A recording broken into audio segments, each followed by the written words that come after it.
ഇതാണ് എൻ്റെ 1ാം ക്ലാസ് കേട്ടോ. എൻ്റെ 1ാം ക്ലാസ്സാ. ഇപ്പൊ ടീച്ചറും കുട്ടികളൊന്നും ഇല്ലേലും ദാണ്ടെ ഇവിടെ മുട്ടനൊരു ആല് ദാണ്ടെ പാല, നമ്മളെ യക്ഷി വന്നിരിക്കുന്ന പാലയുണ്ട്. അതുപോലെ ദേ ആഞ്ഞിലിച്ചക്ക പിടിച്ചു വെക്കുന്നുണ്ടോ. പിന്നെ ദാണ്ടെ ഒട്ടും ഒരു കുഴപ്പവും വരാതെ ഏകദേശം ഇപ്പോഴും ഉള്ളതാണ്ട് ബോർഡ്. ഞങ്ങൾ ഹരിശ്രീ പഠിച്ച ബോർഡുണ്ട് കേട്ടോ ഇപ്പോഴും. എല്ലാവർക്കും നമസ്കാരം. ഞാനിപ്പോൾ ഉള്ളത് എൻ്റെ സ്വന്തം നാട്ടിലാണ്, എൻ്റെ ജനിച്ചു വളർന്ന നാട്ടിൽ, അതായത് പൊന്മന. ഞാനിപ്പോ നിൽക്കുന്നത് സ്ഥലം കണ്ടോ? നിങ്ങൾ പെട്ടെന്ന് വിചാരിക്കും ഞാൻ ഏതോ ഒരു കാട്ടിൽ കയറി നിന്നത് കേട്ടോ. കാടൊന്നുമല്ല, ഞങ്ങൾ പഠിച്ച ഈ ഗ്രാമത്തിന്റെ സ്കൂളാണ്. 1 മുതൽ 7 വരെയുള്ള സ്കൂളാണ്. ഇതിപ്പോ 1 മുതൽ 4ാം ക്ലാസ് വരെയുള്ളിടത്താണ് ഞാൻ നിൽക്കുന്നത്. ഒരുപാട് പറയാനുണ്ട് ഈ ഒരു ഗ്രാമത്തെ കുറിച്ച് പറയാനാണ്. അപ്പോൾ ഞാൻ കുറച്ച് നാളിന് മുമ്പ് ഒരു റീൽ ഇട്ടായിരുന്നു കേട്ടോ. ഈ ഒരു സ്കൂളിൽ നിന്നുകൊണ്ടെടുത്ത ഒരു റീൽ ഇട്ട് അത് 10 മില്യൺ കഴിഞ്ഞു. അപ്പം 10 മില്യൺ വ്യൂസ് കഴിഞ്ഞ് ഒരുപാട് പേര് എൻ്റെ അടുത്ത് ചോദിച്ചു, അയ്യോ ഇതെന്താ ഇങ്ങനെ, ഈ സ്കൂളിനെ കുറിച്ച് ഒന്ന് വിശദമായിട്ട് പറഞ്ഞു തരാമോ, ഇതെന്താ ഇങ്ങനെ കിടക്കുന്നതെന്ന് വെച്ചാൽ നമുക്കൊക്കെ ഇപ്പോഴും അറിയാം. ഇത് 1ാം ക്ലാസ്സാ. ഞാനിപ്പോൾ 1ാം ക്ലാസ്സിലോട്ട് കയറാൻ പോവാ കേട്ടോ. നമുക്ക് എല്ലാവർക്കും എല്ലാ സ്കൂളുകളിലും ഇപ്പൊ എല്ലാവരും തിരികെ സ്കൂളിലേക്ക് എന്നൊക്കെ പറഞ്ഞുകൊണ്ട് അതേ കണക്ക് ഒരുപാട് പ്രോഗ്രാം പഴയ കൂട്ടുകാരെയൊക്കെ വിളിച്ച് നടത്തുമ്പോൾ ഞങ്ങൾക്ക് മാത്രം ഒന്നുമില്ലേ. തിരികെ സ്കൂളിലേക്ക് പോകാനും ഇതേ ഞങ്ങളുടെ സ്കൂളിന്റെ അവസ്ഥയൊക്കെ കണ്ടോ. ഇത് ഞാൻ പഠിച്ച സ്കൂള്. ഞാൻ നോക്കിയിട്ട് ഈ ബോർഡിന് വലിയ കുഴപ്പങ്ങളൊന്നും ഇല്ല കേട്ടോ. ബോർഡ് മാത്രമേ ഇപ്പോൾ ഉണ്ട്. ബാക്കി ഇതേ കണ്ടില്ലയോ, പാലയുണ്ട്, ആലുണ്ട്, ആഞ്ഞിലിയൊക്കെ പിടിച്ചു നിൽക്കുന്ന കണ്ടോ. ഇത് 1ാം ക്ലാസ്. ഇനി ഞാൻ അപ്പുറത്തോട്ട് നിങ്ങളെ കാണിച്ചു തരാം. അപ്പോഴേ എൻ്റെ ഗ്രാമം എന്നൊക്കെ പറഞ്ഞില്ലയോ, ഗ്രാമത്തിന്റെ പേര് പറയാം. പൊന്മന. പൊന്മന എന്ന് പറയുമ്പോൾ നമ്മളെ കൊല്ലം ജില്ലയിലെ കരുനാഗപ്പള്ളി താലൂക്കില് ഉള്ള ഗ്രാമമാണ്. കടലിനും കായലിനും നടുക്കുള്ള ഒരു ഗ്രാമപ്രദേശം. ഒന്നുകൂടെ എളുപ്പത്തിൽ ഞാൻ പറഞ്ഞു തരാം. നമ്മളെ മണികെട്ടുന്ന അമ്പലം ഉണ്ടല്ലോ, കാട്ടിൽ മേഖല ദേവീക്ഷേത്രം, അതിന്റെ അത് ഞങ്ങളെ ഈ ഒരു ഗ്രാമത്തിലുള്ള അമ്പലമാണ്. അപ്പൊ ഞാൻ 2ാം ക്ലാസ്സിലോട്ട് കയറി. 2ാം ക്ലാസ്സിൽ ഞാൻ ഇരുന്നത് 2ാം ക്ലാസ്സിൽ എനിക്ക് തോന്നുന്നു ഞാൻ ഈ ഭാഗത്തായിരുന്നു. ഇപ്പുറത്ത് ആൺകുട്ടികളായിരുന്നു കേട്ടോ. ഈ സ്ഥലത്തായിരുന്നു ഞാൻ ഇരുന്നത്. എന്നിട്ട് ദേ ഇവിടെ ഉണ്ടല്ലോ, ഇവിടെ അന്ന് ഇവിടെ ഒരു മൺകലം ഒക്കെ വെച്ചിട്ട് വെള്ളം പിടിച്ചു വെക്കുമായിരുന്നു. അപ്പൊ ഇടയ്ക്കിടയ്ക്ക് ഇങ്ങനെ, എത്രയോ വർഷങ്ങൾക്ക് മുമ്പുള്ള കാര്യം എന്നറിയോ. അപ്പൊ അന്നൊന്നും എല്ലാവരും ഇങ്ങനെ വീട്ടിൽ നിന്ന് വെള്ളം കൊണ്ടുവരുന്നില്ല, പോയി പച്ചവെള്ളം, പൈപ്പിൽ നിന്ന് പച്ചവെള്ളം കുടിക്കുക, അല്ലെ കിണറ്റിൽ നിന്ന് കോരി കുടിക്കുക, അതൊക്കെയായിരുന്നു അന്നത്തെ ശീലം. അപ്പൊ ഇവിടെ അതിന് ഞങ്ങളൊരു സാറുണ്ടായിരുന്നു, വേണു എന്ന് പറയുന്ന സാറ്, ഒരു ഗ്ലാസും മഗ്ഗും ഇവിടെ കൊണ്ട് വെച്ചിരിക്കും. അപ്പൊ ഞങ്ങൾ ഇടയ്ക്കിടയ്ക്ക് വെള്ളം കുടിക്കും, ഇവിടെ വന്ന് വെള്ളം കുടിക്കും. ദേ ഹായ്. അപ്പൊ അങ്ങോട്ടൊക്കെ നോക്കിയിട്ട് ഭയങ്കര കാട്. ഞങ്ങളൊക്കെ കളിക്കുന്ന സ്ഥലമാണ്. എന്നിട്ട് ഇവിടെ ഇങ്ങനെ ഇരിക്കുമായിരുന്നു കേട്ടോ. ഇവിടൊക്കെ ഇരുന്ന് ഇങ്ങനെ കാര്യം പറയുമായിരുന്നു.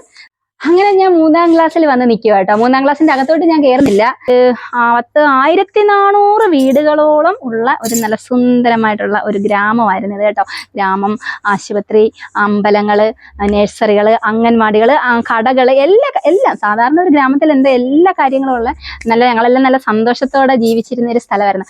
അപ്പോഴാണ് നമ്മൾ തോട്ടപ്പള്ളി മുതൽ നീണ്ടകര വരെയുള്ള തീരപ്രദേശങ്ങളിൽ ധാതുമണൽ ഖനനം നടക്കുന്നുണ്ടായിരുന്നു. അപ്പൊ ഞങ്ങളുടെ ഈ പ്രദേശത്ത് കരിമണലാണ് കൂടുതൽ. അപ്പൊ ഈ കരിമണൽ എന്ന് പറഞ്ഞപ്പോൾ മനസ്സിലായി കാണുമല്ലോ, ഒരുപാട് കോടാനുകോടികൾ വിലമതിക്കുന്ന ഒരു എന്തോ അനങ്ങുന്ന കണക്ക് കട്ട വീണക കോടാനുകോടി അമൂല്യമായ ഒന്നാണ് ഈ കരിമണൽ എന്ന് പറഞ്ഞത്. അപ്പം KMML, IRE എന്നൊക്കെ പറയുന്ന കമ്പനികൾ, അപ്പൊ ഞങ്ങളുടെ ഈ പ്രദേശം പൊന്മന ഈ ഭാഗം എല്ലാം KMML ആണ് ഏറ്റെടുത്ത് ഇവിടെയുള്ള ആൾക്കാരെ ഒഴിപ്പിച്ചെന്ന് പറയുമ്പോൾ അവര് ഇനിയിപ്പം 3 വീടുകൾ ഇപ്പോഴും പോകാതെ ഇവിടെ തന്നെ ഉണ്ട്. ഒന്ന് എൻ്റെ വല്യച്ഛൻ്റെ മോനും എല്ലാവരും താമസിക്കുന്നത്. അങ്ങനെ 3 കുടുംബങ്ങളുണ്ട്. അപ്പോഴ് ഞങ്ങളെല്ലാം കമ്പനിക്ക് കൊടുത്തു. അപ്പം നമുക്ക് അതിന്റെ പൈസ അവര് തരും. അത് മാത്രവുമല്ല, ജോലി, ഓരോ വീട്ടിലേക്കും ഓരോ ജോലി വെച്ചും കമ്പനിയിൽ തരും. പക്ഷെ അതൊന്നും എല്ലാവർക്കും ഒന്നും നടപ്പാക്കിയിട്ടില്ല. ഞാൻ ഉൾപ്പെടെ എൻ്റെ വീട്ടിലും ജോലിയൊന്നും കിട്ടിയിട്ടില്ല. എല്ലാവർക്കും ഒന്നും അങ്ങനെ കിട്ടിയിട്ടില്ല. അതാണ് ഇതിന്റെ ഒരു കഥയെന്ന് പറഞ്ഞാൽ. അങ്ങനെ ഞങ്ങളെല്ലാവരും ഇവിടുന്ന് മാറിക്കഴിഞ്ഞപ്പോഴത്തേക്ക് സ്കൂളിൽ പഠിക്കാൻ ആരുമില്ല. എല്ലാവരും പല സ്ഥലത്തോട്ടാണ് പോയത്. എല്ലാവരും ഒറ്റ സ്ഥലത്തല്ല, പല സ്ഥലങ്ങളിലേക്ക് മാറി. അപ്പോഴത്തേക്ക് ഇവിടെ പിന്നെ കുട്ടികളൊന്നും വരെ പഠിക്കാനില്ലാതെ ഈ സ്കൂള് ഇങ്ങനെ കിടന്ന് ടീച്ചേഴ്സ് എല്ലാം വേറെ സ്കൂളിലായി, പിള്ളേരും വേറെ സ്കൂളിലായി. അങ്ങനെ ഞങ്ങളുടെ ഈ സ്കൂൾ ഇങ്ങനെ ഒരു ചരിത്ര സ്മാരകം പോലെ ആകെ ഭാർഗവീ നിലയം എന്ന് വേണമെങ്കിൽ പറയാം. ഭാർഗവീ നിലയം പോലെ ഈ ഒരു അവസ്ഥയിൽ ഇങ്ങനെ ആയി കിടക്കുക. ഞാൻ നേരത്തെ പറഞ്ഞായിരുന്നല്ലോ ഈ സ്കൂളിന്റെ ഒരു റീൽ ഇട്ടിട്ടുണ്ടായിരുന്നു. പക്ഷെ എനിക്ക് അതിനകത്തുണ്ടല്ലോ ഒരുപാട് നെഗറ്റീവ് കമന്റ് വന്നായിരുന്നു. അപ്പൊ ഈ കമന്റിൽ കൂടുതലും വരുന്നത് ഇങ്ങനായിരുന്നു. എന്തുകൊണ്ട് നിങ്ങൾ പൂർവ്വ വിദ്യാർത്ഥികളൊക്കെ വിചാരിച്ചു കഴിഞ്ഞാൽ ഈ സ്കൂൾ എന്താ നേരെയാക്കാൻ പറ്റത്തില്ലേ? പക്ഷെ അതൊന്നും പ്രായോഗികമല്ല. കാരണം എന്ന് പറഞ്ഞാൽ ഇപ്പൊ ഈ ഗ്രാമത്തിൽ 3 കുടുംബങ്ങൾ മാത്രമേ ഉള്ളൂ. നമ്മളപ്പോ ഇത് മാത്രമല്ല, ഇത് സർക്കാരിന്റെ ഇതിലുള്ള സ്കൂളാണ്. മറ്റേതാ മാനേജ്മെന്റ് സ്കൂൾ. അപ്പൊ ഞങ്ങൾ ആരൊക്കെ എങ്ങനെ വിചാരിച്ചാലും ഈ ഒരു സ്കൂൾ ഇപ്പോഴത്തെ ഈ ഒരു അവസ്ഥയെ ശരിയാക്കി എടുത്താലും ഈ 3 കുടുംബങ്ങൾക്ക് വേണ്ടി, അതും ഈ സ്കൂളിൽ പഠിക്കാൻ പറ്റുന്ന പ്രായമുള്ള കുട്ടികൾ, അത്രയും കുട്ടികൾ ഇപ്പൊ ഇവിടെ ഇല്ല. അതുപോലെ തന്നെ ഞങ്ങൾക്കും ആഗ്രഹമുണ്ടല്ലോ, ഞങ്ങളിവിടെ പഠിച്ചവരല്ലേ, അപ്പൊ ഞങ്ങൾക്കും പൂർവ്വ വിദ്യാർത്ഥി സംഗമം എന്നൊക്കെ പറഞ്ഞ് ഞങ്ങളും പ്രോഗ്രാം വെച്ചിട്ടുണ്ടായിരുന്നു. അതെന്ന് പറഞ്ഞു കഴിയുമ്പം സാധാ പോലല്ല, പലരും പല സ്ഥലങ്ങളിലേക്ക് മാറി, കുടുംബങ്ങൾ തന്നെ പല പല സ്ഥലത്തോട്ട് മാറി കഴിഞ്ഞ് പിന്നെ എല്ലാവരും കോണ്ടാക്റ്റും കാര്യങ്ങളും ഒക്കെ ഉണ്ട്. അങ്ങനെ എല്ലാവരും കൂടെ കൂടി സ്കൂളിൽ വെച്ച് നമുക്കൊന്ന് ഇരുന്ന് ഒരു പ്രോഗ്രാം ചെയ്യാനോ എടുക്കാനോ ഒന്നും പറ്റത്തില്ല, സാധാരണ എല്ലാവരും ചെയ്യുന്ന കണക്ക്.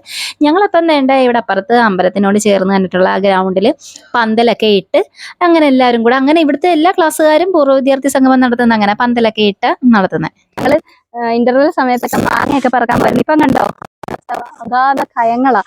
പിന്നെ ഇവിടെ വലിയൊരു ആഞ്ഞിലിമരം ഉണ്ടായിരുന്നു കേട്ടോ. വലിയ ആഞ്ഞിലിമരം എന്ന് പറഞ്ഞു കഴിഞ്ഞാൽ എനിക്ക് കറക്റ്റ് ഈ ഭാഗത്താണ്, ഇപ്പുറത്താണോ ഇപ്പുറമാണോ എന്ന് എനിക്കറിയാം. എനിക്ക് ഇതാന്ന് തോന്നുന്നു. ഇതിന്റെ ഭയങ്കരമായിരുന്നു. ഞങ്ങൾ ഇന്റർവെൽ സമയത്തൊക്കെ, ഇപ്പോഴൊക്കെ എന്ന് പറഞ്ഞു കഴിഞ്ഞാൽ ഞാൻ ഉൾപ്പെടെ എല്ലാ അമ്മമാരും കുഞ്ഞുങ്ങൾ താഴെ വീഴുന്നത് എടുക്കാനോ ഒരു കാക്ക കൊത്തുന്നത് എടുത്ത് കഴിക്കാനോ ഒന്നും നമ്മൾ സമ്മതിക്കത്തില്ല. പക്ഷെ അന്നത്തെ കാലത്ത് അങ്ങനൊന്നും അല്ല കേട്ടോ.